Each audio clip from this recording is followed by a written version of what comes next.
Hi, my name is Claire and this is my travel channel Claire's Footsteps, and today I am in the Turkish city of Kars. Now this is not somewhere many tourists come to at all. It's a city right in the east of Turkey, not too far from the Georgian border, and it is the terminus of the Eastern Express Railway. If you've never heard of the Eastern Express, it's a 26-hour long train journey that takes you right through the heart of the Anatolian Plateau. The scenery is stunning and in the winter there's loads of snow. So we did that yesterday and the day before, and today we've ended up in Kars. Now, I've actually been to Kars once before. I've done the Eastern Express once before on my overland journey from Bali to London, but I didn't actually see anything last time. I sort of arrived here, slept in this very same hotel, and then got the Eastern Express the next day. So now we're spending 2 days in Kars to see what the city and the surroundings have to offer. And it's somewhere that might surprise you. It's surprising me already. So it's famous for its cheese, so we're going to go and visit a village that is famous for the production of cheese today. There's also quite a bit to see in Kars Castle. There's a frozen lake, and there is the ruins of Ani, which is the old capital of Armenia, which is in Turkey because borders have changed. So yeah, that's here as well. So there is quite a lot to see, and I will be showing you all around this city and area in the next couple of days. So just going to head downstairs to meet our guide now, and then we are heading off to this cheese village. And they will give us further information. So this village is the cheese village. It's not a village made out of cheese, but it's the village where cheese is produced. And we've just done a little tour of one of the factories. There's a little museum here that we had a look around, and we had a divine cheese brunch. So let me show you what we got up to. First quality check if they think this is already matured, and they can go for the next step. And they take out one line from the wheel of cheese. Then the second step of the quality check is like this: 1 centimeter of volume. So if you're a tourist, you could come here and put on all this for you if you wanted to. Sure. Oh, nice. It's pretty cold here. It's about -8 or so, I think, and it's so snowy. Like, look how covered in snow everywhere is. I think it's also because the sky is so white as well. Like, the snow just blends into the sky. We're not been spending that long outside, actually, to be fair. We've been kind of hopping from place to place, and we're just about to get back into the van now and drive back to Kars, and then we're going to see a few of the sights of Kars this afternoon. It is a small city, so there's not that much to see actually in Kars, but I think there's a couple of interesting things.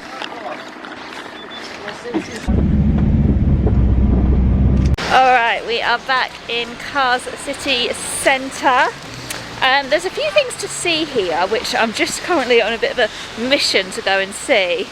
They include, there's a Kars castle, so I'm going to go and hopefully see that now. There is also a mosque which was an Armenian church, and now it's a mosque, so I'm quite intrigued to see that too. There's also a cheese museum which my partner and our guides have gone to, which I'm sure is going to be very interesting, but the whole morning's kind of been cheese focused so far, and I thought it would be more beneficial for me to check out a few non-cheese related things.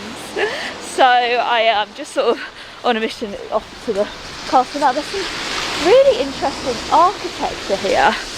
Let me turn the camera around. This part of eastern Turkey was actually occupied by the Russian Empire in the 19th century, which was when the Russian Empire stretched to Georgia, so this was actually very close to the border of the Russian Empire, and for a while it was actually Russian. So strangely, there are actually some Russian influences here, even though nowadays on the map it does look like it's quite far away from Russia. It was actually given back to Turkey after the formation of the USSR. Lenin decided to give it back because he wanted to kind of up the USSR's street cred. So it wasn't under Russian control for very long, but it was for a short period of time. And all the cheese that we were tasting and learning about earlier, that's all influenced from the USSR. So kind of cheese culture, I guess, was brought from Russia. For any other vegetarian travellers or just people who are interested in vegetarian food, I spoke about this in one of my last videos. I actually tried it and it was very tasty. But there is like a Turkish, basically like original kind of seitan, like meat substitute, and it's called chikofte. And it looks like most meat substitutes you get, but they've been eating it for like hundreds of years. I think it's made of bulgur wheat, I believe. So yeah, it's called Çiğ I'll just show you a picture of it now because it's very useful to know if you are heading to this part of Turkey and you're looking for vegetarian food. Let me know in the comments if you knew that Turkey gets this cold and snowy in the winter, because I did know this, but I feel like a lot of people don't, because Turkey's got a reputation of being like quite a hot sunny country. But yeah, this is cold. Practicing my Turkish a little bit. I've learned a few words since I've been here. I already knew kahve, which is coffee. Kahve is breakfast, and evi is home. So I just went past somewhere that was called kahve evi, which means coffee home.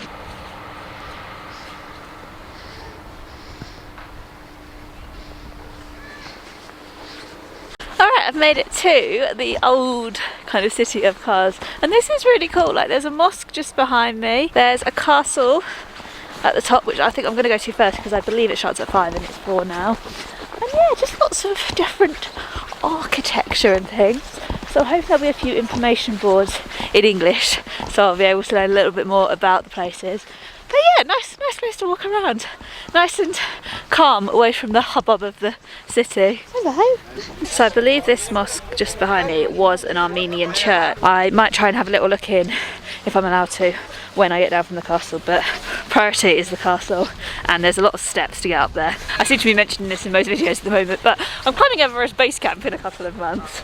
So this is good high altitude training, because I live at sea level, so it's good to get a bit of altitude in where possible. So I'm going to try and vigorously walk up these steps. I mean, this is nothing like the altitude of Everest base camp, but it's better than nothing, better than sea level.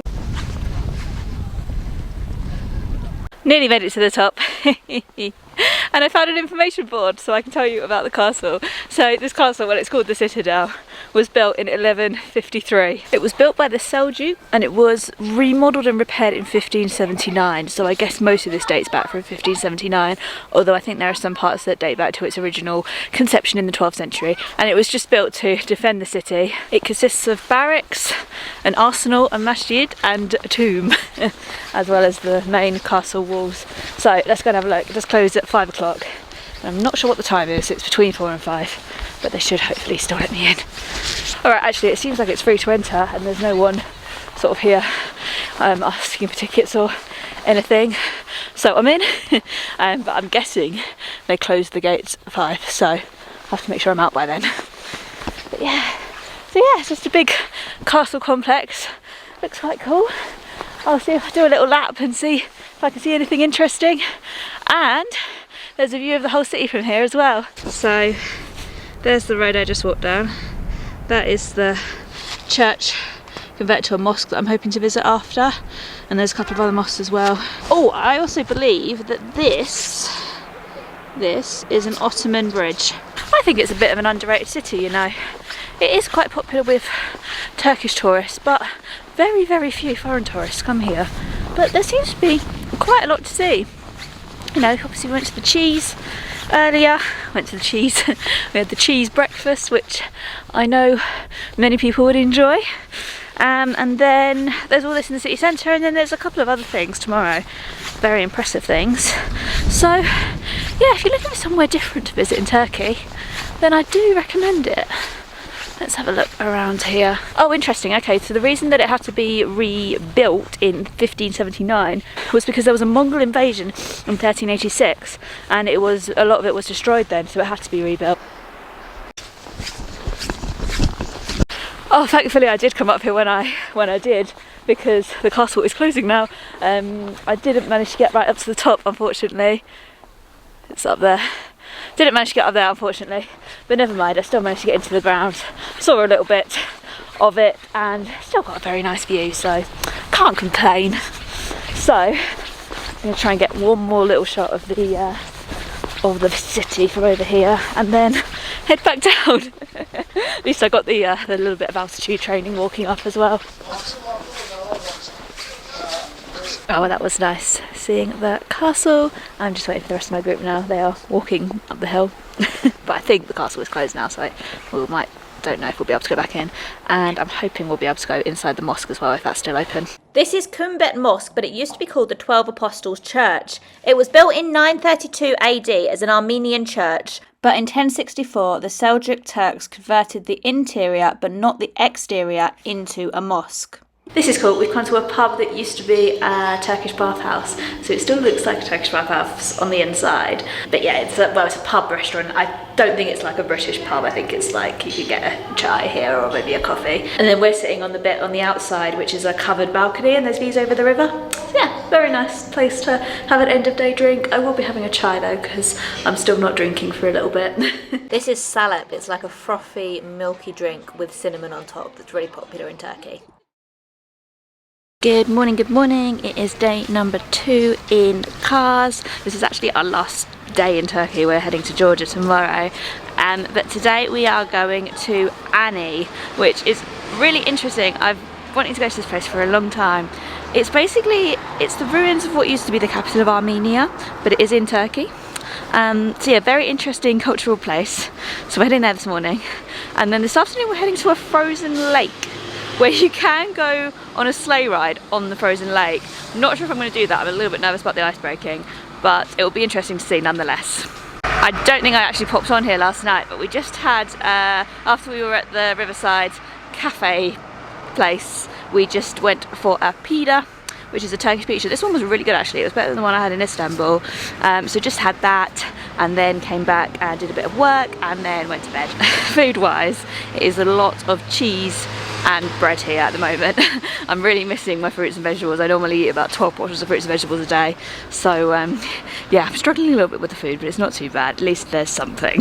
First up was a trip to the War Museum in Kars, and this was all about the Ottoman-Russian War that happened in the 19th century. It was bitterly cold outside, so I warmed up by this fire and Rich bought a hat. And then we headed to Ani, which is medieval ruins right on the border of Armenia with a really extensive, interesting history. So we've made it to Ani. This site used to be the capital of the Kingdom of Armenia, but nowadays it's in modern day Turkey. But actually, Armenia is literally right there, just behind me. There's a gorge and a river, and then over from that is Armenia. Yes, this ancient site, it used to be part of the Kingdom of Armenia, but it's also been under Georgian control, Russian control throughout the years, and it basically acted as the entrance gate to Anatolia, which is, it's really fascinating. It's like kind of where the Asian culture kind of ended and where the Anatolian culture began, I guess. So there's loads of different sites here, such as this. So I'm having a bit of work doing to it at the moment actually, but this was a church that turned into a mosque. Then there are other churches and other mosques on this site as well. So it's just such a fusion of cultures. Like, it's one of those places where a lot of these cultures and customs have been, and a lot of the monuments these days represent that. We're at about 2,000 metres, so it's even colder than Kars here, hence how well I'm wrapped up. But it is lovely and snowy. Like, it's a real, like, I hate this word, it's such a cliche, but it's a real winter wonderland. Honestly, this place is just mesmerising. It's huge. There's the most intricate ruins, and like I said before, it's just it's just so interesting how it's been where two quite different cultures have collided, and the scenery is beautiful as well. Yeah, we were just saying we would go to Kars, to this part of eastern Turkey, purely to see Ani. I mean, there's plenty of other things to do as well, but yeah, it's just such an amazing place that it's worth the trip for here alone.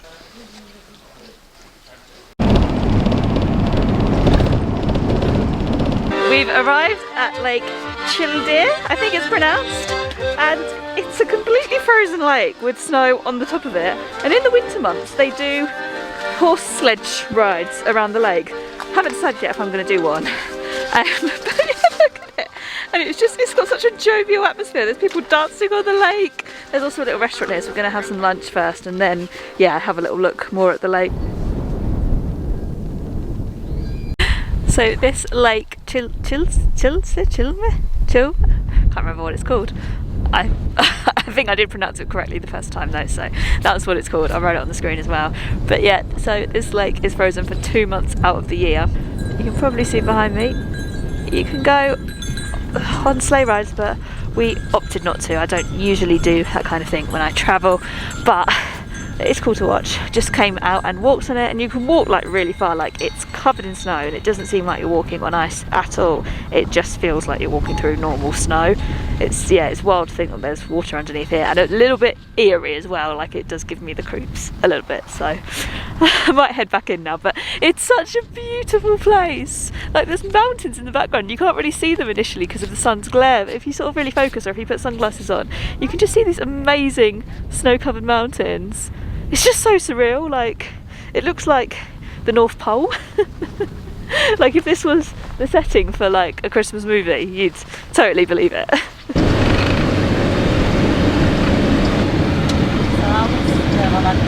That was a lovely little day. Annie is phenomenal. I would travel to Kars just to see Annie. Like, it was so beautiful, but also so much fascinating history as well. Like, yeah, just really, really top tier. It wasn't busy. There were like other people there. It wasn't like it was just us, but it was definitely like there was a lot of space, and there were a lot of places where it was just our group. So yeah, that was incredible. Absolutely amazing. And then we went to the lake. I'm gonna look up the name of this lake. I keep forgetting the name. I think I did pronounce it correctly earlier on in this video, but okay. So then we went to Cildir Lake, I think it's how it's pronounced. So we went there, and yeah, like, you can go do the sleighs and everything, but we just had a little walk on the lake, which was still very surreal. Like, I was like, I'm walking on water right now. That was just incredible as well. Like, I've never seen anywhere like that before. I don't think I've ever seen a lake that frozen before, and there were mountains in the background. Oh, it was just so picturesque. And yeah, I just felt like I was driving around the North Pole. And I can't believe this is in Turkey. So yeah, that was incredible. Back in the hotel room now. My partner's just gone to Elsi Wakihi, which is our favourite Turkish clothing shop, but I decided not to go because I don't need anything, and I knew that if I went there I would buy something. I'm just going to chill out, do some work for a couple of hours, and then we're meeting again for dinner. I think I've already mentioned this in this video, but this isn't the most vegetarian friendly place in the world, but it's not a problem at all. Last night we just went for like a cheese pita, which was fine. It was tasty. It was really good actually, but that was like the third cheesy meal I'd had that day. And actually today we ate at the lake, and they managed to do us like a veggie plate, but we have to ring ahead and tell them that we were coming and we were veggie, but that seemed absolutely fine. And again, somewhere else in the city today, we've rung ahead and have told them that we're veggie, and they are preparing something for us, which is very nice of them. So yeah, we'll see what that's like a bit later on. And then tomorrow we are leaving, and we're heading to Georgia, heading to the Georgian border. We've got to take a 6-hour bus to Hopper. I'll blog all of this because I think it's quite interesting, these border days. But yeah, we're taking a 6-hour bus to Hopper, which is on the Black Sea coast of Turkey, and then crossing over to Batumi, and we're staying in Batumi for a couple of nights. So yeah, it's sad to be leaving Turkey. I feel like I've not been here for that long, but I always end up back in Turkey. I'm slowly sort of ticking off all the places on my Turkish bucket list. So yeah, I will pick up the vlog a little bit later on when we're going out for dinner and let you know what that's like. And I'm hoping I'll get the chance to have another last little walk / maybe even a little run around Kars in the morning, but we'll see if I end up going for a drink tonight, and we'll see how tired I am.